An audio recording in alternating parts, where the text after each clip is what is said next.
To truly grasp the magnitude of what we are losing, we must first understand what a tropical forest is on a fundamental biological level, often reduced to a simple green blob on a map. These are not mere collections of trees. They are the most intricate, ancient, and energetically extravagant theaters of life on Earth, located in a band around the equator, bounded by the tropics of Cancer and Capricorn. Their existence is governed by one primary factor: consistent, year-round warmth and rainfall. We're talking about areas receiving, on average, a minimum of 60 millimeters of precipitation every single month, with annual totals frequently soaring above 2,000 millimeters, all under temperatures that rarely dip below a balmy 18 degrees Celsius. This relentless climatic generosity creates a perpetual growing season, an endless summer that fuels an evolutionary arms race of unparalleled intensity. Unlike temperate forests, where life slows, hibernates, and conserves energy for winter, the tropics are non-stop, 24/7, 365 days a year marathon of growth, competition, reproduction, and decay. This constant input of solar energy is the engine of their mind-boggling biodiversity. Consider the raw numbers. Though tropical forests cover only about 6 to 7% of the Earth's land surface,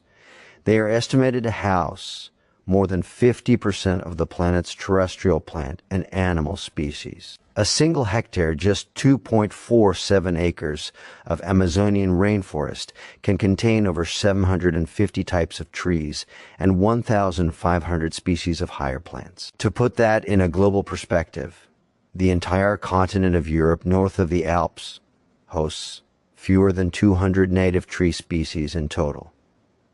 This hyperdiversity is not random. It's a highly specialized, finely tuned system. The concept of niche partitioning is pushed to its absolute extreme here. In a temperate forest, several bird species might feed on insects in the general vicinity of a tree. In a tropical rainforest, you will have one species that feeds exclusively on insects. In the canopy foliage, 40 meters up, another that specializes in probing the bark of a specific tree genus at 20 meters, a third that only catches insects in the air under the canopy, and a fourth that forages solely in the leaf litter on the forest floor. This specialization extends to the most fundamental relationships. The majority of tropical trees rely on animals, birds, bats, insects, and even mammals for pollination and seed dispersal, creating a web of mutual dependence so tight that the loss of a single key species can trigger a cascade of failure. The famed fig trees, for instance, are keystone resources, often fruiting at times when other food is scarce, supporting entire communities of animals, each of which depends on the fig, and the fig depends on a specific wasp for pollination. This complexity creates an ecosystem of staggering resilience and simultaneous fragility. It is resilient because the web is so interconnected that functions can be maintained through redundancy, but it is fragile because the removal of too many strands, especially the specialized ones, can cause the entire system to unravel in ways we are only beginning to model. The soil beneath this apparent paradise is a paradox of poverty. Contrary to the lush growth above, tropical rainforest soils are often notoriously infertile, acidic, and depleted of nutrients. The relentless heat and rainfall cause rapid decomposition of organic matter, and the heavy precipitation leaches minerals like phosphorus and nitrates deep into the subsoil, out of reach of plant roots. So where does all the fertility come from to sustain these towering giants? The answer lies in a phenomenally efficient recycling system known as the closed nutrient cycle. Almost all the nutrients are held not in the soil, but in the living biomass itself, the trees, vines, plants, and animals. When a leaf falls or a tree dies, an army of decomposers, fungi, termites, bacteria breaks it down with astonishing speed, and the released nutrients are almost immediately taken up by a dense, shallow mat of roots and their symbiotic fungal partners, called mycorrhizae. This cycle is so tight and fast that the nutrient capital barely touches the mineral soil. This is why slash and burn agriculture, which seems so logical at first glance, is ultimately a catastrophic failure in these systems. Burning the forest releases a momentary ash-based fertilizer pulse into the poor soil, allowing for a few seasons of crops. But once that nutrient pulse is exhausted or washed away, the true infertility of the substrate is revealed, leaving behind a degraded, laterite-hardened landscape incapable of supporting either the original forest or sustainable agriculture. This fundamental misunderstanding of the tropical forest's ecology, seeing the vibrant green and assuming rich soil, has driven centuries of destructive land use policy. The forest is not a product of the soil. It is a self-sustaining, living engine that creates its own fertility in a delicate, closed loop, effect that makes its destruction not just a loss of trees, but the permanent annihilation of a biological capability that took millions of years to perfect. Having explored the profound biological reality of these forests, we must now confront the chilling data-driven narrative of their disappearance and its direct, tangible drivers. The term deforestation feels almost clinical, but the process is one of violent simplification, converting a complex, multidimensional web of life into a flat, monocultural plane of commodities. The statistics, when examined without flinching, paint a picture of an ongoing, large-scale ecological hemorrhage. According to data from organizations like the World Resources Institute's Global Forest Watch and the UN's Food and Agriculture Organization, the world lost 11.1 million hectares of tropical primary, old-growth forest in 2021 alone. To visualize that, it's an area roughly the size of Bulgaria or Cuba, stripped of its ancient ecological legacy in just 12 months.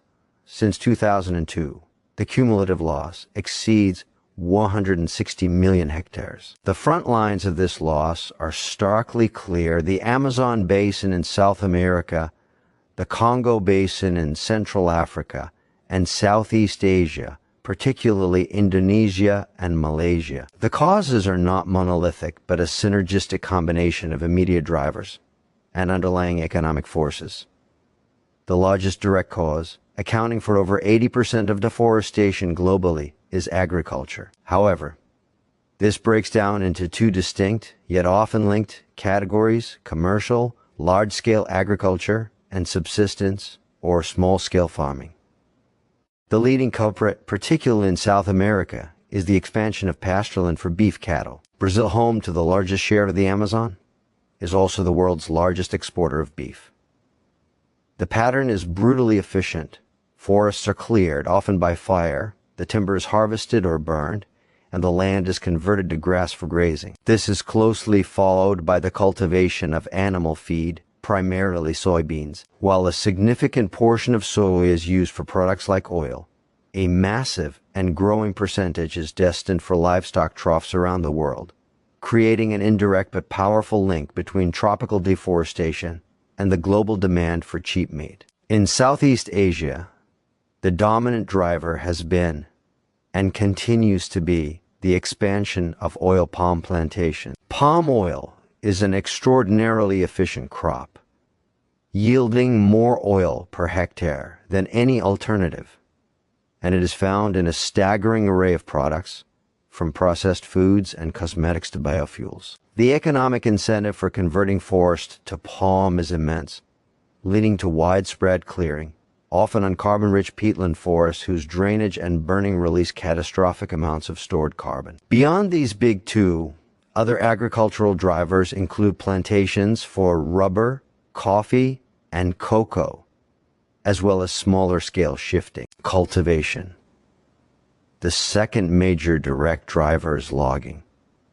While selective logging for high-value timber like mahogany, teak, and ipe doesn't always clear the entire forest, it creates a cascade of damage. The construction of access roads fragments the ecosystem and opens up previously inaccessible areas to hunters, settlers, and further clearing, a process known as logging-assisted deforestation. Furthermore, the damage from felling and extracting a single large tree can destroy or severely damage dozens of surrounding trees, degrading the forest's structure and ecological function. Mining, both for industrial-scale extraction of minerals like iron ore, bauxite, and gold, and for illegal artisanal gold mining, is a devastating localized force. It not only clears forest, but also leads to mercury pollution that poisons rivers and food webs for hundreds of kilometers. Infrastructure development, roads, hydroelectric dams,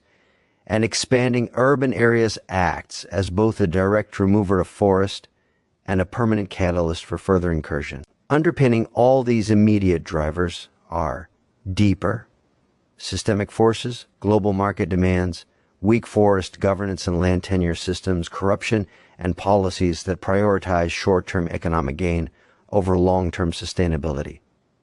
The narrative that small-scale, subsistence farmers are the primary problem is largely a distraction. Studies consistently show that the vast majority of forest cleared in the tropics ends up in the hands of large-scale, ago-industrial operations within a few years of initial clearance. This is a story of global supply chains. The hamburger eaten in a fast food restaurant in Miami, the chocolate bar purchased in Berlin, the shampoo used in Shanghai, and the biodiesel fueling a truck in Paris all can, and often do, contain ingredients linked to the clearing of a tropical forest thousands of miles away.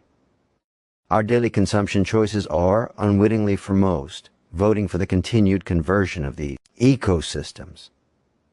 This makes deforestation not a remote environmental issue, but a direct consequence of the globalized economic system, a system that externalizes the true cost of these commodities, leaving the price to be paid in lost biodiversity, disrupted climate patterns, and shattered indigenous cultures. The consequences of this systematic dismantling extend far beyond the sentimental loss of beautiful animals.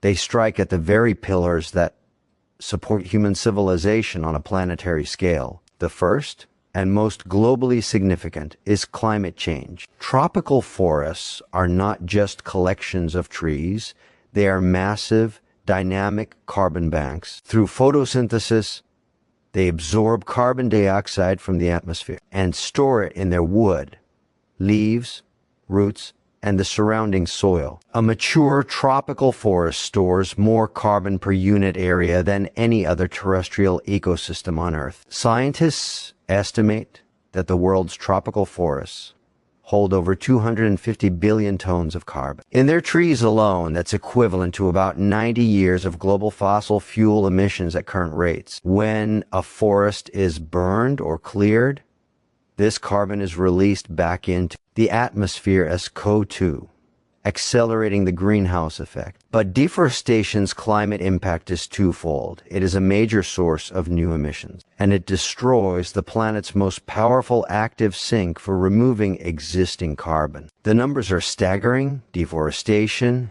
and associated land use changes are responsible for roughly 11 to 15% of global annual greenhouse gas emissions, making it a larger contributor than the entire global transportation sector. If tropical deforestation were a country, it would be the third largest emitter in the world, behind only China and the United States. Furthermore, the loss of forest disrupts regional and even global weather patterns.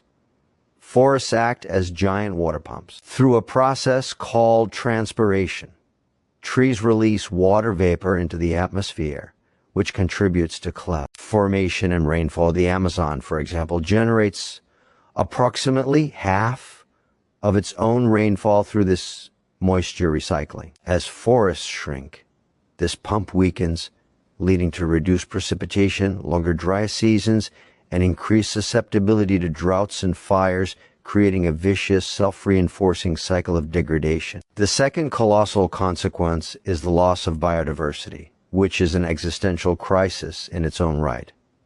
We are currently in the midst of the planet's sixth mass extinction event, and the primary driver is habitat loss, with tropical deforestation at its forefront. Every day, species we have never even discovered, plants, insects, fungi, microorganisms, are driven to extinction as their specialized niches are obliterated. This represents an irreversible loss of genetic information, a burning of the library of life before we have even read its books. The practical implications for humanity are profound. Tropical forests are the world's greatest pharmaceutical warehouse. Over 25% of modern medicines are derived from rainforest plants, and yet less than 1% of tropical forest species have been analyzed for their medicinal potential. The next cure for cancer, AIDS, or a future pandemic could be lost in the next hectare cleared. They are also a vital genetic reservoir for agriculture, holding wild relatives of crops like coffee, cocoa, bananas, and rice, which we rely on to breed disease and climate resilience into our food supplies. The third consequence is the direct impact on human populations, particularly indigenous peoples and local communities. An estimated 50 to 60 million indigenous people depend almost entirely on tropical forests for their physical, cultural, and spiritual survival. They are not inhabitants of the forest. They are an integral part of its ecosystem, having managed and shaped these landscapes sustainably for millennia. Deforestation, often driven by land grabs and violence, dispossesses these communities, destroys their homes and sacred sites, and leads to the loss of irreplaceable traditional knowledge about the forest's ecology and its medicinal plants. This is a profound human rights crisis unfolding in parallel with the ecological one. Finally, deforestation drives soil erosion, disrupts hydrological cycles leading to worsened floods and droughts downstream, and can even impact global ocean currents and wind patterns through massive alterations in Earth's albedo, reflectivity, and heat distribution. The idea that we can lose these forests without it affecting life in London, Mumbai, or Sydney is a dangerous illusion. The stability of our climate, the discovery of new medicines, the security of our food supply, and the very justice owed to forest guardians are all hanging in the balance, dictated by the fate of these distant green realms. Confronted with this daunting reality, it is tempting to succumb to despair, but that is a luxury we cannot afford. The narrative must now pivot from problem to solution, from diagnosis to prescription. The good news, backed by a growing body of scientific and economic data, is that pathways to halting and even reversing tropical deforestation are not only possible, but are increasingly understood, and in some places being implemented. The solutions are not singular, but must operate on multiple, interconnected levels, from international policy and finance to on-the-ground community action and individual consumer choice. At the global policy level, the most promising framework is REDD+, reducing emissions from deforestation and forest degradation, a mechanism under the United Nations Framework Convention on Climate Change, UNFCCC. The core idea is simple yet revolutionary: create a financial value for the carbon stored in forests, offering incentives for developing countries to reduce emissions from forested lands and invest in low-carbon paths to sustainable development. While implementation has been fraught with challenges, including issues of governance, monitoring, and ensuring benefits reach local communities, the principle of paying for the ecosystem service of carbon sequestration is critical. More direct are supply chain agreements and corporate zero deforestation commitments. Major multinational corporations dealing in soy, palm oil, beef, timber, and pulp and paper have made public pledges to eliminate deforestation from their supply chains by specific target dates. The effectiveness of these pledges varies wildly and depends entirely on robust, independent verification and traceability systems, such as satellite monitoring and blockchain-based tracking. Consumer pressure through campaigns and demand for certified products, like those from the Forest Stewardship Council for wood or the Roundtable on Sustainable Palm Oil, can drive corporate behavior, but it must be coupled with strong government regulation in both producer and consumer countries. The European Union's recent deforestation-free products regulation, which bans the import of key commodities linked to deforestation, is a landmark example of such consumer-side legislation. On the national and regional level, the most successful strategies involve recognizing and legally securing the land rights of indigenous peoples and local communities. Study after study has shown that forests under the stewardship of indigenous peoples have deforestation rates significantly lower than even government-protected areas. These communities are the most effective and cost-efficient forest guardians on the planet. Supporting them is not just an ethical imperative. It is the single most practical conservation strategy available. This includes legal titling of their ancestral lands, supporting community-based forest management, and respecting their free, prior, and informed consent for any projects affecting their territories. Another critical approach is the creation and, more importantly, the effective management and funding of protected areas. While parks and reserves alone cannot stop all deforestation, they form an essential backbone for conservation, preserving core biodiversity hotspots and maintaining ecological connectivity.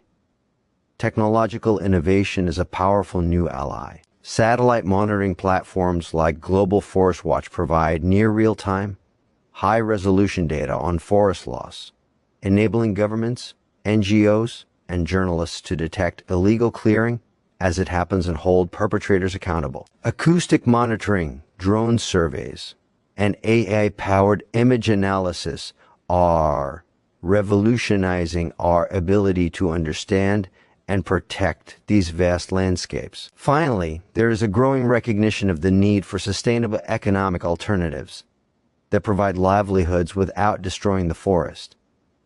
Agroforestry integrating trees with crops and livestock can restore degraded land, improve food security, and provide income. The development of markets for non-timber forest products, like Brazil nuts, acai, and sustainable rubber, can make standing forests more valuable alive than dead. Ecotourism, when managed ethically and with community benefit sharing, can also provide a powerful economic incentive for conservation. The path forward requires a fundamental shift in how we value nature. We must move from seeing tropical forests as a storehouse of timber and land to be converted to recognizing them as critical infrastructure for planetary health, a public good that provides indispensable services like climate regulation, water, cycling, and biodiversity maintenance. Financing this shift will require massive redirection of both public and private capital, including ending the billions in harmful subsidies that currently support destructive activities like cattle ranching and fossil fuel extraction, and instead funding restoration and sustainable management. It is a complex puzzle, but the pieces policy, technology, finance, and community rights are all on the table. The question is whether we have the collective will to assemble them.